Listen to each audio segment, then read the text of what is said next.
आज की कहानी शुरू होती है एक किसान से। एक किसान होता है और उसके पास होता है एक बैल।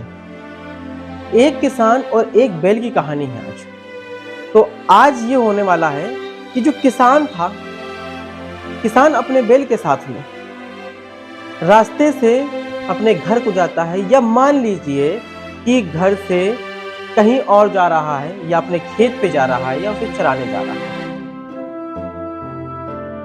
अब होता क्या है, अचानक में रास्ते में एक बड़ा सा कुआं आता है और कुएं में उसका बैल गिर जाता है। जब कुएं में उसका बैल गिर जाता है तो वो जोर जोर से चिल्लाने लगता है, और चिल्लाने के बाद मानो वो ये कह रहा हो, जो किसान था, जो उसका रहनुमा था, उससे वो गुहार लगा रहा है। गुहार इस बात की लगा रहा है कि मुझे निकाल लो, मुझे जीना है, मुझे अभी मरना नहीं है। लेकिन एक कंडीशन उसके साथ में ये थी कि वो बैल बहुत बूढ़ा हो चुका था। बैल तो बहुत बूढ़ा हो चुका था, लेकिन बैल और किसान का इतना घनिष्ठ संबंध था, एक दूसरे से इतनी मोहब्बत थी, इतना प्रेम था कि एक दूसरे को छोड़ नहीं सकते थे। इसके बाद भी जो किसान होता है वो किसी भी तरीके से सारी कोशिशें लगा देता है करने इस बात के लिए कि उस बैल को, वो अपने साथी को, जिसने हमेशा उसके जीवन भर साथ दिया, उसके खेतों को जोता और सारी चीजें की, तो उसको किसी भी तरीके से वो निकालने की कोशिश करता है। लेकिन एट लास्ट वो निकाल नहीं पाता। हर तरीके से लोगों को चिल्लाता है, लोगों से मदद मांगता है, उनसे गुहार लगाता है कि वो किसी तरीके से उसके बैल को कुएं से वापस उसे निकलवा दे। एट लास्ट जब वो थक जाता है हार खेत के, तब जाके वो ये सोचता है, 1% वो ये सोच लेता है कि चलो भाई, बैल इतना बूढ़ा हो गया था और ना हो तो इसे हम यहीं पे छोड़ देते हैं। छोड़ इसलिए देते हैं क्योंकि ये इतना बूढ़ा हो गया था, मैं इतना गरीब हूं कि एक तो मैं अपने प्रेम की वजह से इसको खिलाता था, पिलाता था, इसने जीवन भर मेरा साथ दिया, इस वजह से मैं ऐसा करता था। लेकिन अब हो सकता है कि इसी बहाने इसका वक्त आ गया, उसका टाइम आ गया हो, चलो इसे यहीं पर हम दफना देते हैं। जब बैल के ऊपर मिट्टी डालना शुरू कर देता है किसान, तो और भी लोग आ जाते हैं। आप बात को समझिए, इस स्टोरी को समझिए।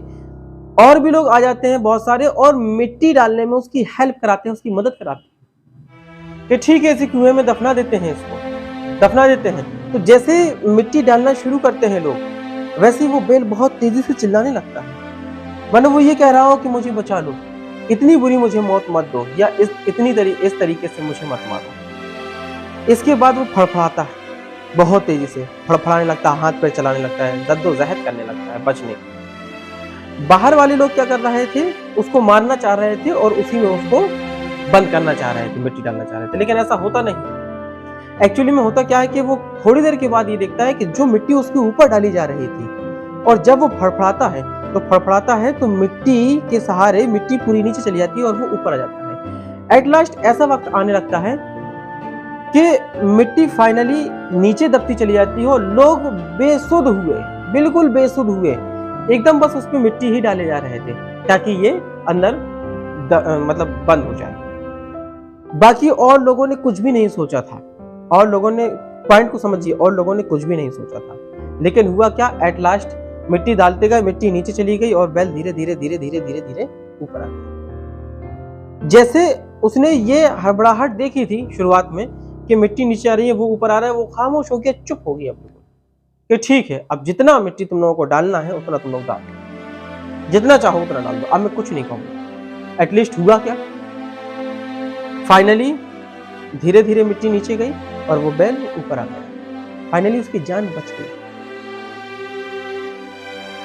यह है लाइफ की पूरी कहानी। लाइफ में अगर आपको सक्सेस चाहिए, कुछ करना है, कुछ कर दिखाना है, कुछ कर गुजरना है, जो लोग, जितने भी, हर किस्म के लोग आपको मिलेंगे, कुछ अप्रिशिएट भी करेंगे, कुछ डिमोटिवेट भी करेंगे आप लोगों को, जैसे भी मिले, आप अपने काम से काम रखिए। जो आपका टारगेट है लाइफ का, वो आप अपना टारगेट पूरा करिए। आपका पढ़ाई का टारगेट है, आपका गोल का टारगेट है, आपका बिजनेस का टारगेट है, आपका कमाने का टारगेट है, किसी तरीके का कोई भी टारगेट है आपका, आप अपने काम पर फोकस करिए। आप पढ़िए, बहुत सारी चीजें ऐसी होती हैं कहा कि इतने घंटे पढ़ रहे हो, इतने घंटे में काम नहीं चलेगा, 8 घंटे पढ़ना पड़ेगा, 10 घंटे पढ़ना पड़ेगा, ये पढ़ना पड़ेगा, वो पढ़ना पड़ेगा, इस सब्जेक्ट को ऐसे मेंटेन करना पड़ेगा, वैसे मेंटेन करना पड़ेगा।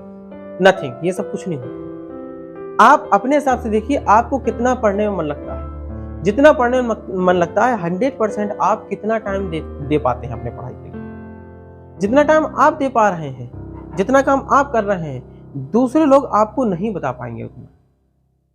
आपका शेड्यूल अलग है, आपका काम करने का तरीका अलग है। किसी का काम करने का तरीका हो सकता है ज्यादा हो, किसी का काम करने का तरीका हो सकता है कम हो। कोई स्मार्ट वर्क करता हो, कम टाइम में ज्यादा गेन कर लेता हो। कोई हार्ड वर्किंग करता हो, बहुत ज्यादा टाइम जब वो वर्क करेगा तब वो जाकर के कुछ पा पाएगा। तो एंड द लास्ट यही समझ में आता है कि आपको जो करना है वो आप करिए, बाकी जमाना क्या कहता है इससे आपको कोई मतलब नहीं है।